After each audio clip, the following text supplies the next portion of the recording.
A brief message from your friendly neighborhood editing Jordan. We tend to try to keep things pretty PG-13 around here, but this is an improv podcast. So, who knows what we're going to say. Sometimes we throw in some swearing, some sexual content, and some violence. So, as a general warning, viewer discretion is advised. Also to be noted, the opinions stated about a certain tabletop role-playing game are just that, our opinions. We love the game and we like talking about it. So, any criticisms are really just all in good fun. That being said, wizards, please hire us. All right, with that out of the way, let's get on with the show. Okay.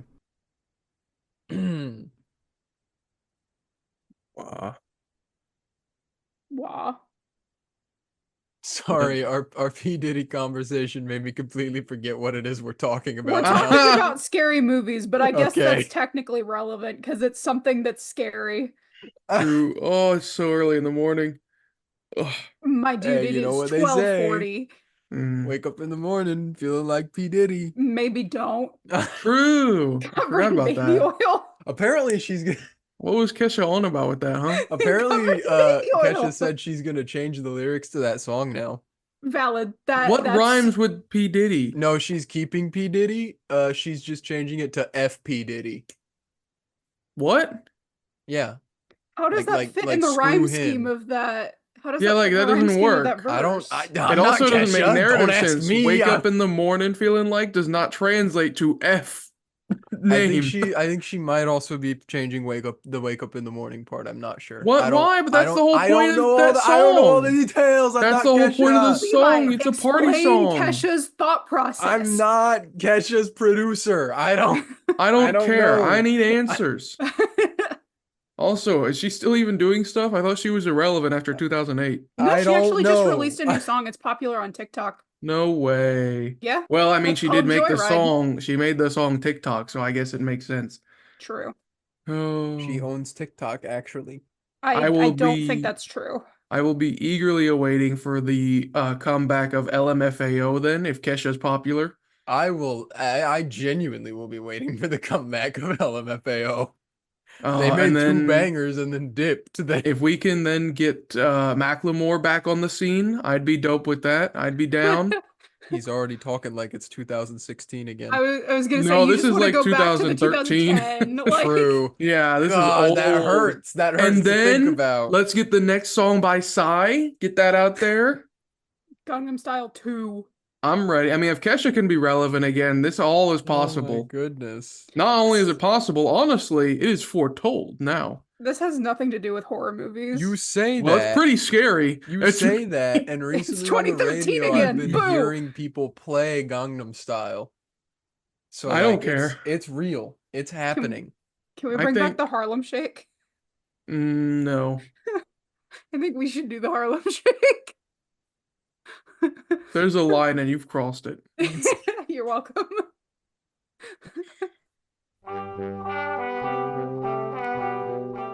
Hey everybody, welcome to the Nat One Podcast, aka Nope, because nope, you're not gonna want to hear what we're about to have to say. I'm Pertuset. I'm Levi. And I'm Jordan. It's October, guys. Happy October. This is supposed to be about scary things. Yeah. It's like I said, it's too early in the morning for me to think. It is past noon 30. Precisely. That's just too early. Mm-hmm. If it's a day I don't have to work, I'm going to be sleeping until 5 p.m. if I can help it. Rapid fire. Most recent horror movie you watched. Go. Oh, I don't know. Think fast. Nope. That's not happening. Oh, you watched Nope? Nope. I love that movie. I'm trying to think. Nope is one of his better ones. I think it was the not Annabelle, but it's in that series. The most recent one. Is it still called Annabelle? Is the most Well, there are some Annabelles. Like... There's also none in Conjuring. Yeah, it's like all. Is that the Insidious series? All of that, or is that a different? Insidious is different. I think I went to see it with you, Pertuset. Okay. That would have been Abigail Comes Home, or not Abigail. Yeah. Annabelle. Abigail is another horror movie. I want to see that. Recently. I haven't seen it yet. Yeah, it's really good. I mean, unless you mm-hmm. unless you count the FNAF movie as a horror movie, but I don't think anyone should. Yeah. Yeah, that was a while ago. That was like a couple of years ago. That was last Indeed. year. In fact, we had different company. I'm trying to remember. See, I do the thing where I watch a bunch of film people talk about movies, so it blends for me which one I actually last watched. And then you hear me talk about movies and usually ignore what I say about movies. Mm-hmm. No, I like to binge watch those, Kill Count. You've probably heard of Kill Count. Mhm. I like Kill Count's watching fun. their I like stuff. Kill Count. Yeah. And then, of course, I always watch Ryan George with Pitch Beatings. Love those. Yeah, I usually don't watch them just to watch the review. I watch them because they do something bonus with it. Like a funny or a kill count. Don't know how I got onto that. I only recently did that. I actually do have an answer for this. Me and Taryn watched 2 out of the 3 Fear Street movies yesterday, and I also recently I saw The TV Glow, which I adored. So yeah, I've been kind of on a horror kick lately. I went and watched one the other day because I was watching a video and I was like, I gotta see this. I think If it helps at all, the Annabelle movie wasn't good. true. They It haven't been wasn't good for a even long that time. scary. It was. Oh, what's the name of it? I'm trying to think of it. And It's- I feel like we've talked extensively on the podcast before about the Annabelle Conjuring verse stuff. Probably. Have we? I'm And our passionate misgivings with about it. how bad it is. Yeah. I don't like the Warrens. That's what they're all involved in that, right? Yeah. Yeah. Yeah, I not just- a fan of the real life people, the Warrens. I just I don't think that it's care. not good at being Yeah. scary. The first Conjuring was good. The second Conjuring was also okay. Everything else has been garbage. Ever since they were like, the best way to deal with a ghost is to shoot them with a regular shotgun in The Nun 1. That's Spoilers. just the plot of Supernatural, and Supernatural honestly does it better. I mean, yeah, But Supernatural's not supposed to be scary, is it? Well, Not it's got really. horror elements. It's not a horror TV show, but it does Yeah. have Exactly. horror I and feel mythology like elements. Annabelle and the Conjuring series are supposed to be scary. That's yeah, their the thing, is nun they're, was like trying to scare you, and then it was like shotgun. That's the solution. Oh, Shotgun. if I would have known that, I would have just simply shot Pazuzu. Could you imagine? Yeah, the Like, father comes in for the everything- exorcism. Everything in The Exorcist happens exactly the same, but just in the last moment, instead of what happens in the movie, he pulls out a shotgun. Yeah. That's one way to deal with it. No, I watched the Evil Dead. I watched that. I watched the first one of that, which it's crazy how different it is from how it is now. Not that it's like currently happening, but you know, it was very formulaic, the first one was. But it does make me laugh that even like that, I feel like that one is one of the greatest examples of not using the word zombie. I get that they are distinct, but they refer to them as deadites. Ugh. And that's like a That's whole certainly a word. species. I Yeah. don't like deadites. And I also learned, and this is crazy to me, the third one, which was called Army of Darkness, it was the third movie of the Evil Dead franchise. The producer, the actual people that made it, wanted to call it Medieval Dead because he goes back in time to fight deadite medieval zombies. He goes But they back in said- time. I've never seen these movies. They're so good. But Army of they, Darkness is like critically acclaimed, isn't it? yeah, it's goofy, it's hilarious. But they missed out so bad on the box office because they were like, no, you need to change it to Army of Darkness, I think, is what the producers were like. They were like, I don't think Medieval Dead will sell. People don't get that. Medieval Dead would have gone hard. Yes. Why do producers like never Why do understand? producers exist? Yeah, like what? I can give you a full breakdown on that, but there are also differences between the different kinds of producers, and the different kinds of producers that are making these decisions are not the same ones that are involved with the actual filmmaking, is my belief. It seems I don't to like me 'em. when you earn this position of a producer, something happens to your brain chemistry, and it is Yeah. irrevocably changed so that you no Mhm. longer have marketing sense whatsoever. It's like YouTubers after they get 100K subscribers and then they Yeah. all of a sudden are, well, you know. He did You know it. the rest of the story. You, Oh, Yeah, I think that was the most recent one I watched. I watched it on my computer. Mm. It would have for me. It would have been more like old classic horror movies if I was still at a college that did like a horror fest thing. But we don't do that anymore at the one I'm at for grad school. So Lamb, you should start that. I Make don't that a want to. thing. I don't have time. I don't. I feel that. I watched The Bear on Hulu. Yeah. It's, I don't think that qualifies as horror. Would you choose it after No. watching it? Not really, not yet. I would always choose the bear. There you go. It's I mean, it's better than The Beef. That's what it used to be called, I've learned. Really? Not the name. Okay, in The Bear there's a restaurant, and for the first season it's called The Beef, but they changed it to The Bear. Okay. Okay. Who? I've I'm never gonna seen make an this episode of restaurant and this I'm gonna show. call it The Beef. The It's in Beef. Chicago. They don't have sense anyway. Sorry, Chicagoites. Ah. Oh man. That just, it makes me think of combining the Wendy's slogan and the Arby's slogan because it's a combination of we have the meat and where's the beef. We True. beef. Just We the beef. We beef. Oh. Yeah, I don't know. That's about it. There's not a lot happening, I don't think. Terrifier, I'm excited to watch Terrifier if ever I can. I But- hardly know her.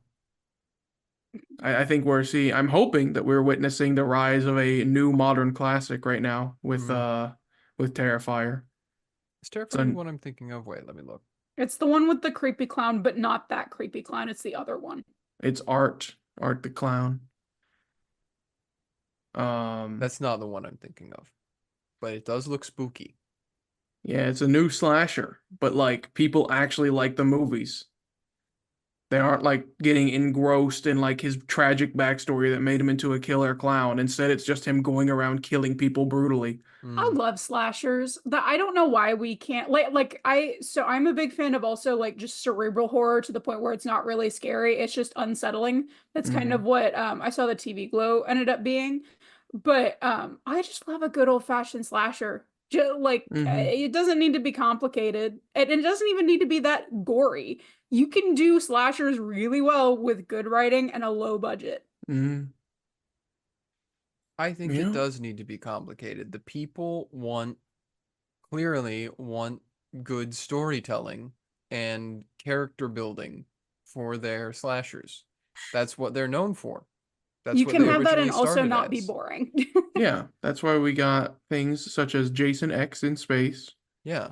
And which one was the one that takes Manhattan? I want to say, Muppets Take Manhattan is a movie, but that's not the one you're thinking of. I want to say No. it's Freddy. One of the Is that a slashers Freddy went to Krueger? Manhattan. I can't It is remember. Freddy Krueger, Takes is it? Manhattan. No. It's Freddy versus Jason. It's Friday the 13th it? part 8.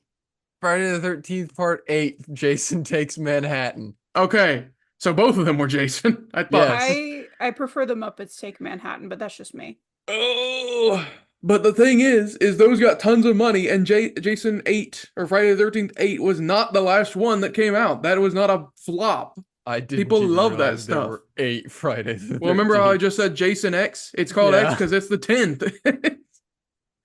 And again, it is not the last one. Jason Goes to Hell? Yes. Yeah, that's also one. Oh. So exactly. Point proven. Slashers are really made to just be fun. I don't think there's which I think we see that classic trope before where like in the 80s they came out with the slashers and they were like, look how fun these are. And then in the 90s and 2000s people were like, ew, fun. I Yeah. hate that. We need to make it deep and serious, just like we saw with the comic book industry. And then we're back in the swing back around and people are like, slashers are supposed to be fun. What are you doing? And now that's why we have Terrifier. Yep. Because I feel like we always give Blumhouse a lot of shit because some Blumhouse movies are trash. However, Blumhouse has mastered the art of the extremely fun and unserious slasher. Because like both Happy Death Days are really fun, and then they had the body swap slasher that came out a couple years ago. they had one that was a time travel slasher, and they're just so unserious and so enjoyable to watch. It's true. They know their lane. What that made me think of. There was something else about that along that same line of unserious slasher films, but I can't remember what it is already. Dang. Don't get old, guys. Don't go to the beach that makes you old. That's what it was. It makes you old. Anything by Blumhouse is still better than anything by M. Night Shyamalan post 2010, maybe even post 2005. Good. I was hoping you were gonna clarify because he has 2 good movies. No. Oh, because Trap just came out of his, and it was bad, unsurprisingly. I refuse to see it. The premise looks so dumb. Surprising nobody. M. Night Shyamalan strikes out again. Trap just came out of his trap. Mm-hmm. True. Although there was one that he was marketing, I want to say it was either last year or the year before, that looked like it had potential. I never watched it, but I heard that it was trash, and I usually don't take much stock in movie reviews, but like everyone was saying it was trash. Like I saw oh, it's kind of fun if you watch it. Like, no, it was bad. It was like the I'm looking. Knock at the Cabin Door, I think it was. Oh yes. I know That's right. Dave Bautista's in it. Yeah, he was a producer on that one. Mm. Well, it says he's like a producer on all of them. I don't know if he was also the director on that or not. Yeah, he was. Okay. Yeah, it had like acting chops in it, but like it did not look good at all. He's got 2 new movies coming out. Oh no. Oh no. Just that he has 2 new movies coming out. Oh, I thought that was a specific reaction to one of the movies that was coming out. Nope. One of them was called Untitled Work by M. Night Shyamalan, and that was enough to scare me. I don't know. Yet again, though, I turn to Japanese horror for this time of year, although it is also slightly letting me down. With Uzumaki. Oh, is it bad? I was excited to watch that because I saw it's on HBO now. The first episode was pretty good. I discussed this in depth with Levi and Taryn the other day when we were filming Terranria. They chose a very slow rotoscope-esque animation style, which is very fitting for Junji Ito's horror. But the problem is when there are scenes that require quickness, like fleeing, running, or fighting, it looks atrocious. Because the animation style they used does not work well on that, nor did they adapt and change to a different animation style for those scenes. So it's not necessarily that the story's like the adaptation of the story is bad. It's just that they really chose a bad animation medium. Which that's weird that they didn't flip it, because I mean that's a thing in cartoons a lot, where like if there's an animation that needs to be more fluid and more frames per second, I mean, you don't do the entire cartoon that way, but there will be sections that are animated at a higher frame rate than the rest of the show. Yeah, like I said, I'm surprised they didn't do something like that. I knew they had the potential, but this whole production has been plagued, like one of the most plagued productions of all time, honestly. It switched studios. It started pre-COVID, like a year before COVID, then got pushed off because of it. Then we didn't know if it was ever going to come back. And then they dropped a trailer in 2022 and we're like, it's coming back this year. And spoiler alert, folks, it's not 2022. It is 2024. It has been one of the most plagued productions ever. I'm just happy we got it because so far it has been a faithful adaptation. Oh, that's good. Which, as far as I'm concerned, that means that if people are like, if I'm telling people, oh, you should check out Uzumaki, I don't have to recommend them to go read a book, which is a much often harder sell than you can just go watch this 4-episode miniseries. Yeah. So episode 3 dropped. You can just be traumatized through playing it in D&D instead of reading the actual manga. Yeah. True. Which worked pretty well, I think. Except we played it in a frozen place, so this one would not be frozen. But yeah. You'll never forget. And you can go relive it. But the last episode dropped yesterday, or maybe 2 days ago, and I haven't watched it yet, so I don't know. But it's also crazy to me. I might be losing my mind. I didn't think it was possible to fit all of that into 4 episodes. I know it was quicker than people thought it was, but I don't know. I'll have to watch it and see. Yep, I'm gonna Because see. it's 4 episodes that are like 20 minutes long. So I'm like, does it all fit in just that? Really? It's a big Season book. 2. Ain't no way. Not after the 6 years it took to make this one. I didn't say it would be a quick season 2. True. Speaking of season 2, Arcane's coming out in a couple months. My favorite horror show. It's terrifying because it's League of Legends. Get that shit out of here. Haven't the League of Legends discourse? There was a period of time where it was like everyone was harping on it and like, oh, haha, funny, people play League of Legends, so they stink and we hate them. I haven't heard a lot of that anymore. I feel like it's kind of died down now. I think it's just one of those things where like forever and always, it's kind of like being a furry, right? Forever and always, if you bear the mark, like, yeah, if people are like, if you ever say I play League of Legends, people's first reaction en masse is gonna be, that's bad. I know because memes told me so. And you are bad as a result of that. But I mean, it just doesn't matter. I mean, it's the same with a lot of games. People insult people that play Fortnite. People insult people that play PUBG. People insult people that play Apex. Bearer of the curse. Exactly. People insult people that play different video games. It's just a way. And some people are like, "Oh my gosh, this game's not cool anymore. I'm gonna move on," and they quit playing it. And some people are like, "I'm never moving on." This is my thing. And that's how you get Tyler 1. You and Northern Lion with Super Auto Pets. Hey, he stopped doing that, and he's now going through Slay the Spire, which is crazy to me because he beat it when it came out in 2017, and now he's like, I think I'm just gonna go through and play every difficulty with every character again. It's been 7 years. Man does not know how to play different games. He plays Binding of Isaac. He plays Super Auto Pets. He plays Slay the Spire. It's a loop. He's gonna go back to Binding of Isaac after Slay the Spire.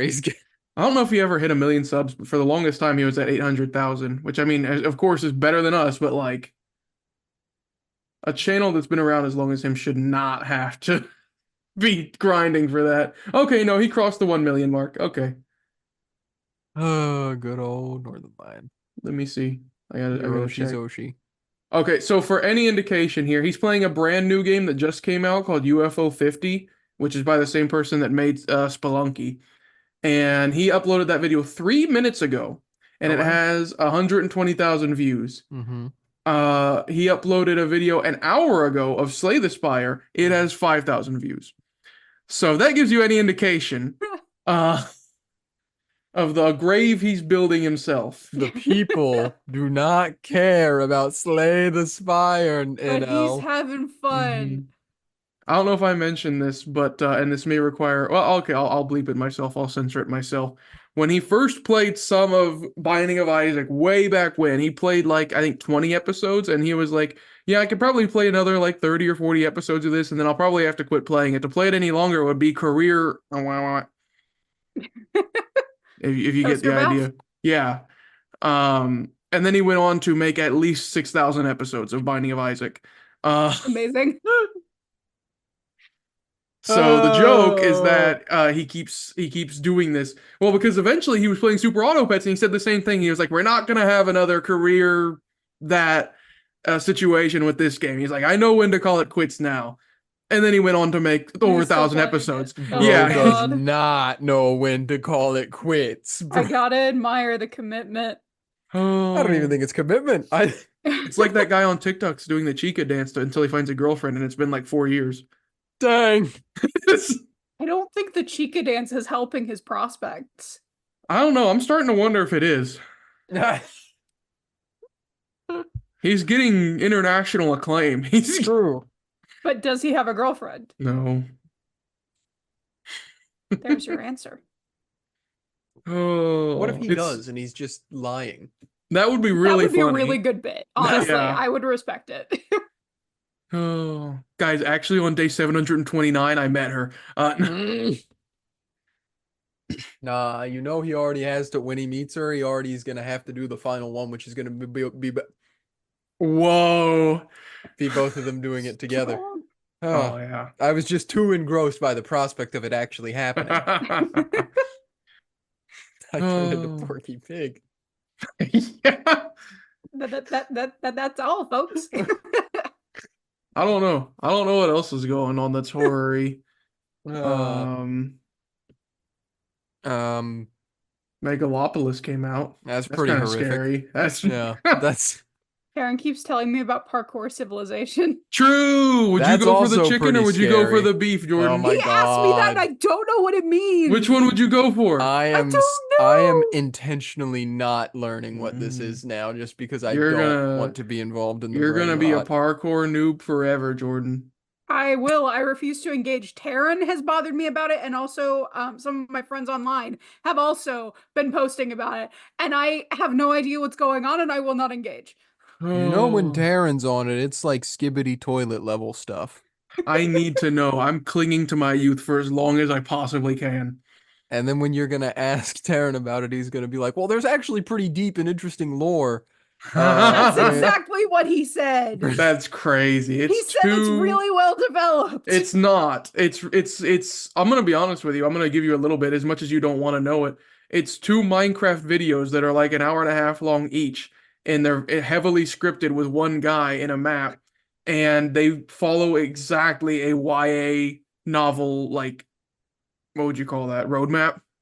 That's why the discussion started, because I was talking about the differences between the Hunger Games as the epitome of YA dystopia and just dystopia as a genre in general, and why Divergent sucks.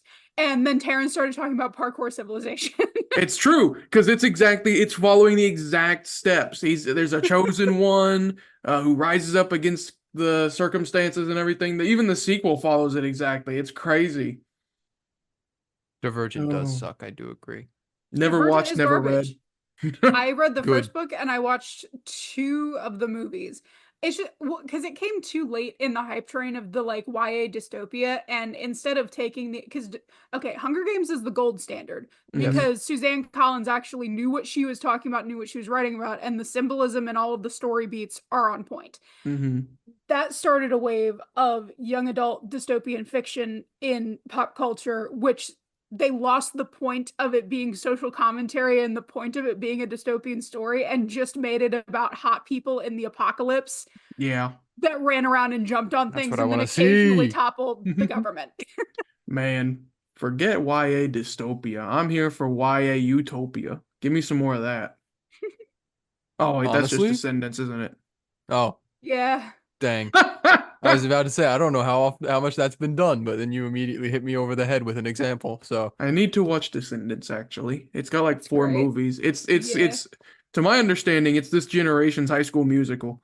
It kind of is. So I've watched them. I thought High School Musical was this generation's High School Musical. No, Dude, this we're the generation being generation Alpha. behind. Yeah. Oh, We're- okay. Okay. Our I thought generation's High School Musical is High School Musical. Theirs Okay. is Descendants.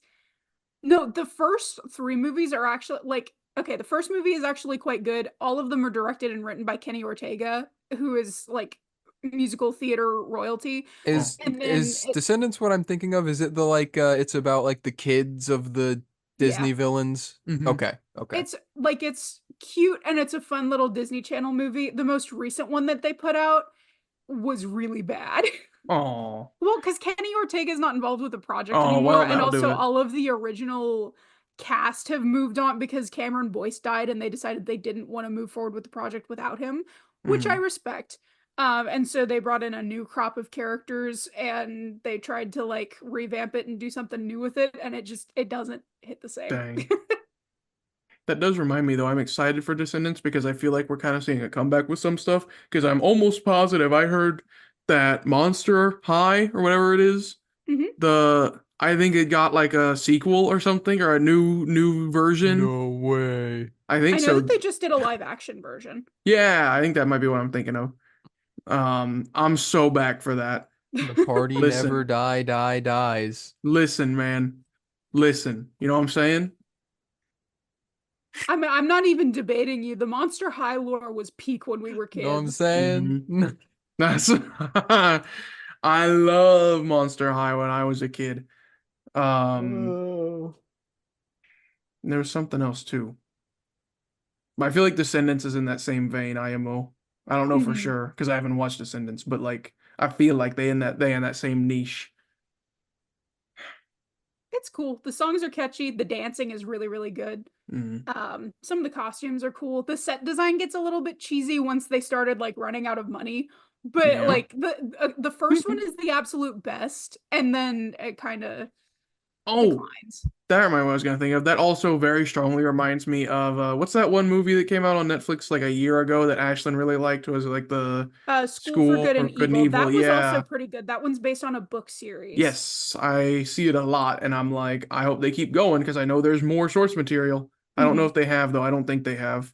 It was a quite enjoyable movie, and I I don't know know. with the way they structured the movie, I don't know how it works within the purview of the book, so I don't know Me if they neither. condensed a bunch of books into one movie, or like I don't know how they Yeah. did that. I'm assuming that it was a one per, same way with like the Harry Potter and the others, purely because I've seen the like subtitles for the other books, and I don't think that was in the main movie unless they really condensed it, i.e. jumping over entire plot points. Which they might have. It was pretty enjoyable. I actually kind of want to Yeah, I read the liked it. books at some point just out of curiosity, Mm-hmm. because I'm never above reading YA, because honestly, YA fiction is some of the most entertaining stuff that's out there. Real. Them things are thick, though, I'm gonna tell you. They're thickums. But, yeah. And that's pretty horrifying in its own right. YA is terrifying in its own way. Not in the way that, like, the plot or anything about it is scary, like, No. anything's terrifying, or even the prospect of living in such a world is terrifying. Just that you're losing your edge. The unbearing weight of the march of time. Yeah. Oh. And realizing that you don't relate to these young people in these shows and books anymore. Yeah. They're jumping how far? Dude, you didn't even see him. He did a 2-block 360 jump once. I'm gonna My back. Oh, and I saw one post that was like, Parkour Civilization is actually a crazy breakdown of societal norms and classism and stuff like that. And here's the thing. Before you pop off about it, it is exactly as in-depth as the Hunger Games. That is to say, it is as in-depth as saying rich people bad. So well, that's not the point of the Hunger Games. That's the point of the movie of the Hunger Games. But the book series was actually very poignant and very well constructed. I read the books as well, but I find that most of the dystopian YAs boil down to classism bad.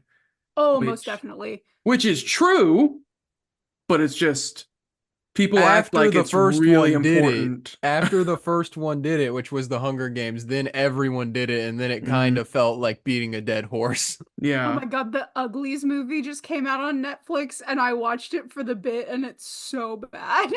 I know nothing about it. I heard about it already getting a sequel. It was green-lighted for a sequel. Well, it's another one of those that came with the dystopia boom, and the entire thing is everybody that looks normal is ugly. Yeah, and then when you reading turn 16, the synopsis right now. You get plastic surgery, but also the plastic surgery is technically a lobotomy, and so you are like very like uncanny valley looking and also lobotomized. Dang.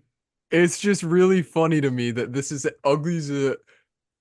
Everyone is considered ugly until they are turned pretty by extreme cosmetic surgery when they reach the age of 16.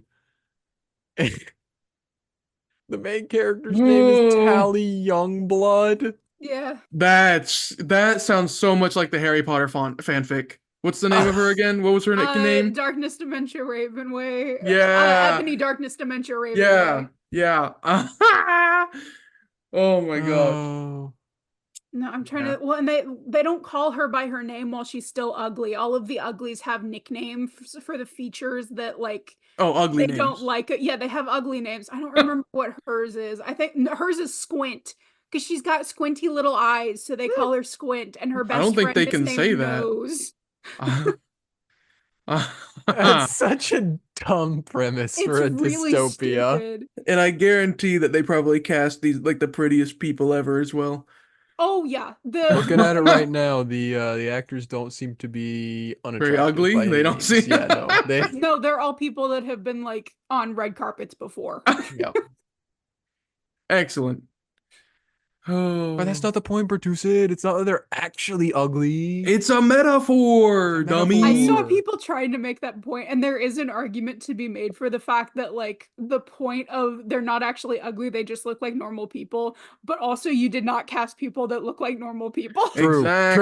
Exactly. That's the point. You cast the people that would make this dystopia a reality. Oh. Well, in any case, in these times, I don't want to get too heavy into it, but it's a reason why I think we're seeing less and less of even the youth leaning on this sort of media because the kids are all into anime. Yep, those dang kids all up in their Mhm. animes. I know what they're talking about. Yep. And now, other than Uzumaki, there's one that I don't think's quite a horror, but I think is really interesting, and I think people should check out, which I'm sure you've heard enough of if you're online. Dandadan. Dandadan. I It's don't the want to big get. craze right now. I will spoil just the first episode since that's essentially, chapter 0 for you guys, and it's also all I've seen. It involves a nerd at school who gets picked on and a girl at school who is kind of a tomboy. She sticks up for the kid, and then they have a conversation, and she was gonna just ignore him and be like, "Why are you even talking to me, you nerd? I just defended you because I don't like mean people. I don't like you." And then he was like, or she like bumps into him and sees that he has a book full of UFO stuff, and he's like, "No, dude, I love aliens. You must believe in aliens too because you protected me." And she's like, "No, you stupid idiot. Aliens aren't real. Ghosts are real." And then he's like, "What? You're dumb. Aliens are real. Ghosts are fake." And then they're like, "Okay, bet." They're like, "You go to a haunted house and see if there are ghosts. I'll go to a UFO hotspot and see if aliens are real." The girl goes to the aliens, the boy goes to the ghosts, and they call each other on their phones and they're like, "You're stupid. This isn't gonna work. This isn't gonna work." And it turns out both of them were right. I feel like this is just the plot of the X-Files. It's really fun. The boy gets haunted by a ghost and becomes possessed by it, and the girl gets abducted and is about to be experimented on by aliens. But then the ghost-possessed boy comes and saves the girl, who then unleashes her latent psychic powers. That was unlocked by the aliens. That was unlocked by the aliens, yep. And that's where the episode is. That's what happened. That's all I know. Western authors aren't doing cool stuff like this. No, all they do is classism bad. They don't do Classism bad, young hot people. They Young don't hot people do ghost kissing and making aliens. out. Ghost alien. At least not like they used to, like when we had Jason Takes Manhattan. That's Yeah, when we were peaking. That We don't got Katniss Everdeen Takes Manhattan anymore in the West. We've only got Divergent. Yeah. Oh yeah, go watch that or play video games. Video games are still doing a decent job of that stuff too. Video games they're a little turbulent, but better than general media. There's a new one Disco coming out. Elysium, and I'm really excited to play it. I wanted to play that one once. That one's Highly a acclaimed. big, deep one. I really want to play. I bought it. I think I'm actually going to try to stream it at some point, but I may try to play it like before that just to, because I haven't played it at all. So I'm like, I kind of just want to check it out, and then I may stream it. I just know it's a long one. Yeah, I've heard it's a book. So be ready for that. Yeah. To me, it's similar to Baldur's Gate, but with less combat. Because it's like a lot of choices, a lot of choices, and a lot of reading, which is great for some people. I just don't have the patience for a lot of it, sadly. I wish I did. But no, there's an upcoming game called Home Safety Hotline. Well, it's the DLC for it, which is a very interesting game where people call you with reports of issues in their houses. I've seen someone play that. At first, it's stuff like, oh, mice, mold, I'm trying to think of other stuff. Still water. Stuff like that. But then as you go on, you unlock further entries, and it's not always necessarily the answer. You don't know the answer ever. It never tells you the answer to the people's problems. You have to figure it out yourself. Yeah, you'll unlock entries that are like T-Sprite or The Boggart. Squeebler. Yeah, it's things like that, and it'll be it'll have a reading that's like The tea sprite is a relatively, it's indigenous to people's teas is where it takes residence. If somebody happens to accidentally drink such a thing, they will contract Fey flu, which can be hazardous to people's healths. And so it has very creepy entries, and you've never seen these things. Yeah, Don't it's a forget the very Rat fun King. one. That seems Rat like King. like a leveled up paranormal cleanup almost. The dang Yeah. Rat King. I can't. And And they Jordan, just- you don't understand. There's an entire subplot with the Rat King where Indeed.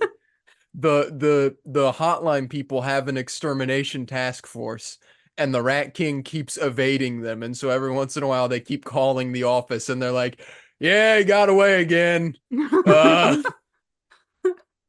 Oh, but yeah, they're coming out with a DLC soon, and sort of spoilers, but Home Safety Hotline draws heavily on like Irish, Gaelic, Celtic lore for a lot of its stuff, Hell and yeah, I'm sprites and fays, yeah, and witches and hags and all that. So this DLC is about Christmas time, which we know it to be the seasonal fun time, but because it's based on that myth, it's actually much, much deeper. So is it going to be like Yule stuff? Yes. Yeah. Yep. Oh, that's awesome. Yes. So, and it's horrifying in its own way as well. It never jump scares you or anything. It's just that existential dread of like, I'm very small in this universe, huh? Yeah. And Hell also yeah, I love that it's kind of like that stuff. idea of you being a hotline person and having to sit on the other side of the phone completely unable to help someone when you hear the horrible things happening to them. True. It's really funny Because when of they're the like, fey they're spirits. in my house! They're in my house! And then you have to be like, please hold. Yeah. That might be a cool one to do like a group video on or something at some point. It's pretty Have fun. everybody sit in on the. Yeah, I don't know how much it is on Steam or the DLC. I'm not sure I if the just DLC's kinda wanna out. play it. Yeah, it's a fun one. And it's an easy one too, because like you can probably get the whole game done in like I'd say 5 hours most. Home Safety Hotline is $14.99, So and the Yeah. DLC is $7.99. oh, so the whole game's like about $22. Ain't bad. No, it's not bad at all. And you don't even need the DLC. That's just if you want that bonus. I've been watching my favorite content creator, Flawed Peacock, covering it. Mm. Nice job with the enunciation with that. Oh yeah. He Did got he into change it, or legal did he trouble. Okay, he did change it. Yeah, not actually legal trouble, but he was like, he said it was getting difficult explaining to family and friends my channel name without sounding bad. So he changed it. Amazing. Yeah, it really does sound like it would be a different sort of channel with. Yeah. Oh, and if you don't want any of those, you can always watch Levi and I play Umineko, which is Yeah. also horrifying in its own right. Actually true. Mm-hmm. Those small women. I pressed the button. The witch laugh button. They can't No hear, one they can can't hear the it. witch I can laugh. hear it. He can hear the witch laugh, but I kind of wish I had my own witch laugh button at this point. Yeah. I just replay the sound in my head like a schizophrenic person. Mhm. That's what it's like to play Umineko, honestly.